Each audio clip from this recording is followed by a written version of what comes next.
Your enemy is enemy. Your enemy is enemy. It's not outside of me. It's not what they said about me. It's not what she threatened me with. It is not what Jezebel said that's killing you. It is what you are saying to yourself over and over and over and over again. When you honor God, when you keep Him first place, what limits others won't limit you.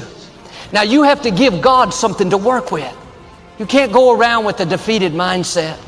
Joel, this sounds good, but I'm afraid my children are going to get off course.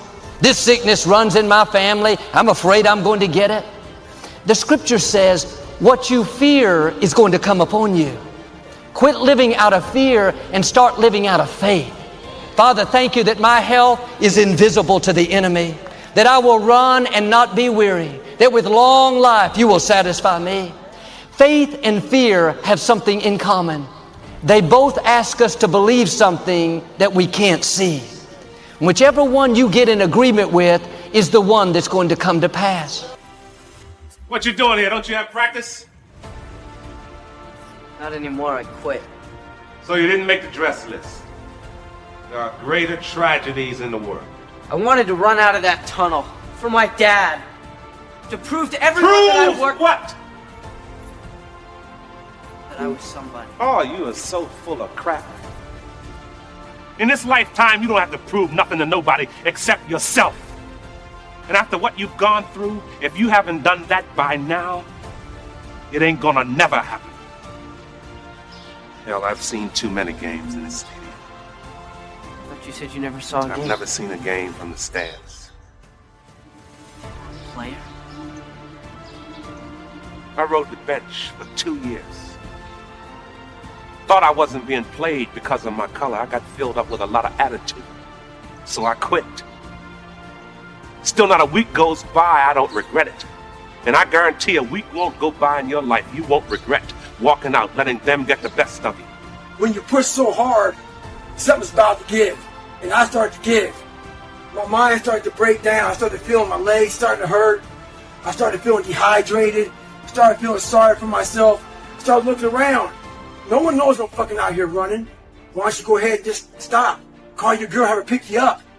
And that's when I feel like a little bitch. And this is when your mind has to fucking change. You gotta start thinking, I'm the grittiest motherfucker in the world. Your dehydration? Fuck it. Lick your motherfucking lips. Your fucking legs are all sore. You feel like you got shin splints and stress fractures? No, you don't.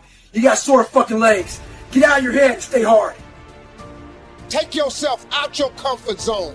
Do not live in your bubble. Put some more air in your bubble. If you stay in your comfort zone, that's where you will fail. You will fail in your comfort zone. Success is not a comfortable procedure. It is a very uncomfortable thing to attempt. Cognizant, you have to be aware of how you are being influenced.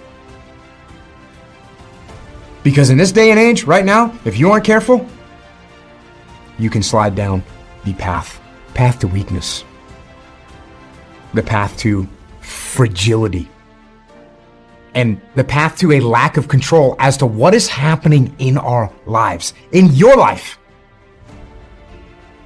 Life will happen to you instead of life happening for you. Do not allow that. Just do not allow that. You have to take control. You got to do something to get control of your brain, of your mind. You got to check yourself. I don't care how you do it. Dude, I'm always, every day, building belief. And my belief had to be where it is because I was so far down. So it may take a 200-mile run for me. It may take a 100-mile run. It may take late nights in the gym. But without belief, you have nothing. And I realized that when I was a young kid, I have no belief. I have to build it. And a 5-mile run didn't do it. I had to push myself to such extremes because I came from, people judge me by not knowing where I came from. So unless you're me and you came from where I came from, I guarantee you wouldn't have made it out. Guarantee you. And I knew that. So my belief comes from going, I had to build it. And that's how I built it, man. I built it. You are battered, broken, and depleted. Some of you have been abandoned. Your greatest opponent is an enemy you cannot see, but you can feel. You can feel that abandonment. You can feel that agony, that anguish. You can feel that anger. You can feel the confusion. You can feel the laziness, the deceitfulness, the depression. You can feel the garbage of guilt and fear. You can feel the dysfunction. You can feel it. That is the enemy. The battle, the fight for the future, the fight to rise is in your head. It's all in your head. Winners win and losers fucking lose. At the end of the day, winners are going to fucking win and losers are going to fucking lose, no matter what. Henry David Thoreau has this quote that I just love this quote, okay? Most men lead lives of quiet desperation. Quiet desperation. You know what that means? It means on the inside, they ache, they groan, and they are filled with dissatisfaction and anger and frustration. And I agree with that. I think if we're all honest, we can relate to that. Okay? I think it's pathetic to live passively. I think it's pathetic to think that the world owes you something. I think that it's pathetic to think that you do things just because you're expected to do things based upon the system that you were brought up in over the course of your life. Now is the moment to capture the vision. Let me tell you something. Here's what success is all about. You need these three things. Are you ready? You need skill set, mindset, and opportunity. Skill set, mindset, and opportunity. You need to rise up and understand what success is all about. Skill set, work on your skill. Mindset, work on your mentality, baby, and your opportunity will come. Trust me, when your opportunity comes, you better be ready. When your opportunity hits, you better respond, baby. And all the work you put in, all the grind you put in, when your opportunity shows up, you're going to be ready. Because hard work pays. Let me tell you something. Hard work will pay off. When you feel that you don't have the oxygen, when you feel like you're about to give up, when you feel like you're about to die, resurrect yourself and just rise. These people are miserable because they think that they are victims. They're victims of hard times. They're victims of bad luck. They're victims of people in their lives or whatever else they say. If you aren't waking up with goals, if you aren't taking life by the balls, if you aren't committed to acting and growing and becoming better and improving and pushing the fucking envelope to the limits, you will never be satisfied. You will never be happy, and successful people know this. They believe this. This is what drives them. They trust the work, not just to get the results, but to feel good about themselves. It's not about the money. It's not about the cars. It's not about the fucking financial success. It's not about the notoriety. It's about what the fuck you feel like on the inside. And it is impossible. Impossible. Motivation is kind of a strange word because it doesn't really mean what we think it means. We think it means that we're fired up to do something. We think that it means we're eager and passionate to make something happen. And we think that somehow we should just be able to turn on that eagerness and turn on that passion. But we can't. You just can't turn on passion. You can't just turn on the desire to execute a task. It just doesn't work that way. And honestly, that isn't even what motivate means. Motivate doesn't mean to yell and scream and encourage. No, to motivate actually means to provide a motive, a reason why. You matter. There's a reason. I want to make sure you understand the reason. The reason why you matter is because you'll never have, you'll never be, you'll never do. You are powerful beyond measure. Your daddy wasn't in your life. Your mother wasn't in your life. I don't know. You didn't have a mentor. I don't know. But you may have never heard someone look you in your eye, look you in your soul, and tell you that you not only matter, you're powerful. I want you to take your life to a whole new level. I want you not only to understand you matter, I want you to go in that mirror and say, I matter. You can't activate life. You can't begin to experience life in the way you want to experience. You can't have it.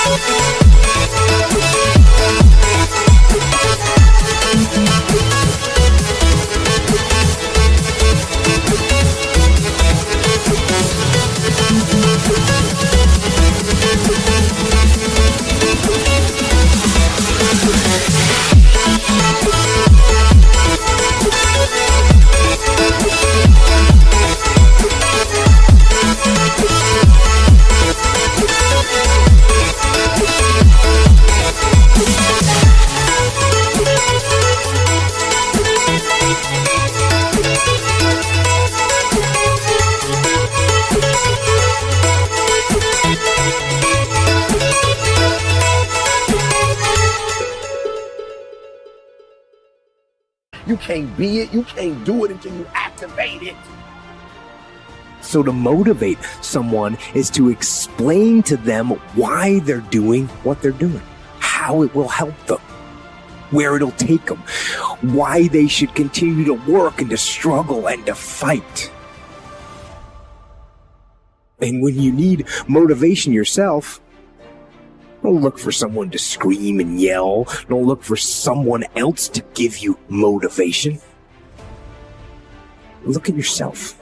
Look at yourself and remind yourself why you are doing what you are doing.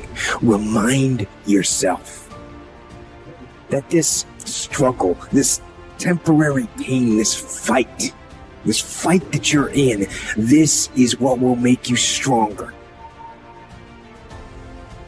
It's all in there. All your gifts, all your talents, everything you need to do to be what you've been called to do. What you've been birthed to do, you can't do until you activate it, until you recognize you matter. You're powerful beyond measure. Your greatest hater is you. Your greatest hater is you. Your greatest fear is you. And I would just encourage you to give you a shot. Like, you ain't never really gave you a shot.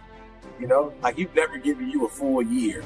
You've never given you 365 days. You've never given you 120%. And I would just say to you, love you enough. You're beautiful.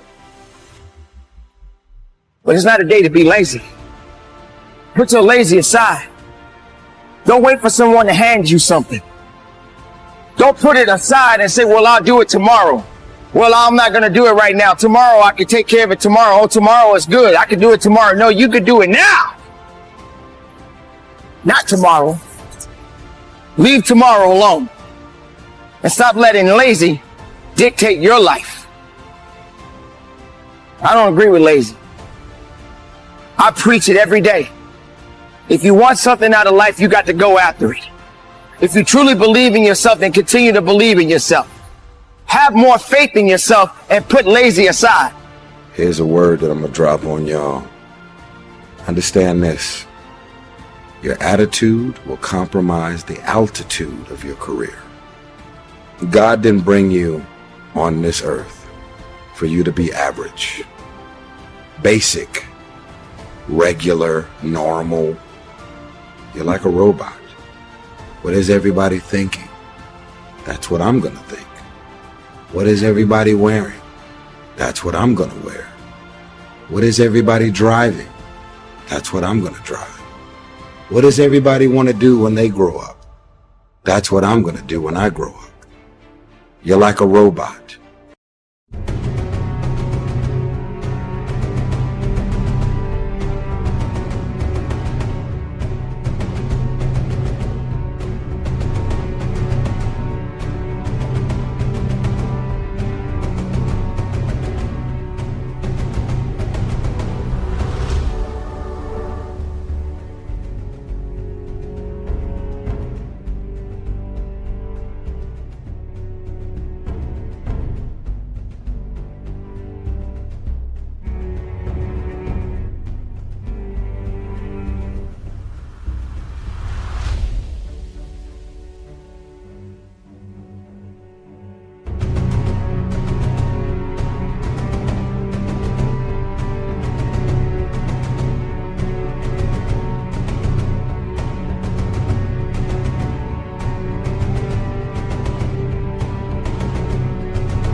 Monkey see, monkey do. You don't innovate, you duplicate.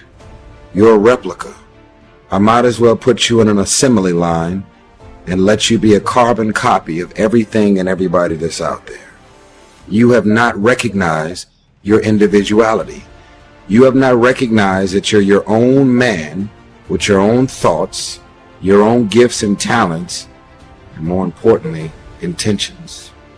But in the midst of being gifted and talented and your own man or own woman, it is your attitude that has been compromising your altitude, your pride, your ego, your narcissist being so consumed in self, not being able to coexist with others. I, me, and my comes out of your mouth. How many times can you go through your day without saying I, me, and my, and flipping that into we, ours, and us? How often can you do it? I believe that if your career is not on the level that it's supposed to be on, you are all about sabotaging, self-sabotage, and self-defeat. You may believe because your mama taught you this or your daddy taught you this. You may believe that you don't deserve to find the things in life. See, the way in which we operate, ladies and gentlemen, it's a manifestation of what we believe, what's possible for us.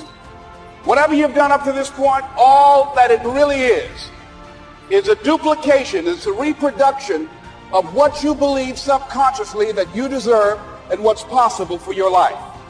So as soon as an opportunity presents itself for your career and your life to go from here to where you should be, you figure out a way to fuck it up. Self-sabotage and self-defeat. It's something. It is a family negative gene that gets passed down. You have witnessed your mama, your father, or somebody in your immediate circle fuck up every opportunity that presents itself. Self-sabotage, self-defeat. You don't feel like you deserve the finer things in life. That's why every time the opportunity presents itself, you figure out a way to fuck it up. Now that could be in a man, that can be in a woman. Here's a man that respects you, wants to treat you like the world. In your mind, he doesn't challenge you. He doesn't beat you. He's not putting you down, being mean, evil, and condescending, so you don't feel like you deserve the finer things in life. So you figure out a way to fuck it up because in your mind, you're bored. You're not challenged. I don't know. I need a thug. Self-sabotage and self-defeat is real. What I'm suggesting that you operate out of a larger vision of yourself. I want you to see yourself doing what you want to do, experiencing what you want to experience, having what you want to have, doing what it is that gives your life some meaning and value. Operate out of your imagination, not your memory. Well, most people, ladies and gentlemen, when something happens to them, what they do is they begin to believe that that's the way it is. That's the way it's always been. And they can't see the possibility of it being any different. Example, before April 1954, the common belief, the universal belief, because it had been tried again and again and again and people had failed, the belief was that man was not physically capable of breaking the 4-minute barrier, that he could not run a mile in less than 4 minutes. It had never been done. But here's what happened, ladies and gentlemen. Roger Bannister came along, and he broke the 4-minute barrier. Since that time, up to this day, over 20,000 people have done it, including high school kids. What changed? 20,000 people, what changed? Here's what happened when they got on the track. They knew it had been done. There was a new belief about this goal that was unreachable. Knowing in their heart that someone had done it, that it's possible, that they could do it. And I'm saying that if you know anybody that had some goal, some dream, something they wanted to do, and they did it, then I'm saying that you know in your heart that if someone has done it, then you can do it. It's possible. If someone can make their dream become a reality, then it's possible that you can make your dream become reality. And so as you begin to look at where you want to go, beginning to embrace that, It's possible. I'm blessed and highly favored. I've got a lot going for me. I got some good stuff in me. I like my life. I like the things that are going on in my life. I'm not going to sabotage it. I love flying. I'm not a duck, not average. I'm an eagle. I am individually me. I fly high above the clouds. That's who I am. And it's possible that I can bring my greatness out here in the universe.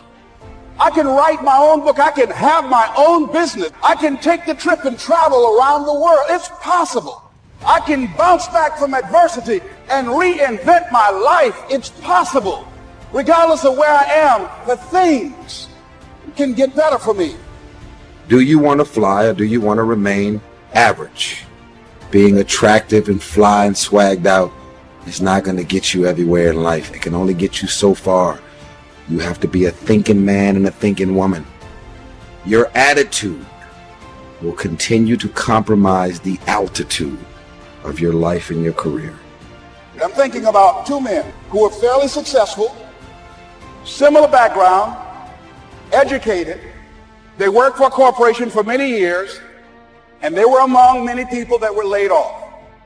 One went out looking for a job for several weeks along with the other one, and they faced disappointment and rejection again and again and again. They couldn't find any work, which is the story of many people across this country. One guy stopped. He became discouraged. He stopped going. He stayed home looking at television, became very argumentative and toxic with his wife, drinking beer, getting on the phone, talking to his other negative, unemployed friends, and he just gave up. The other guy kept looking for a job everywhere he could go, every time he could get an opportunity, kept asking people, checking the newspapers every day.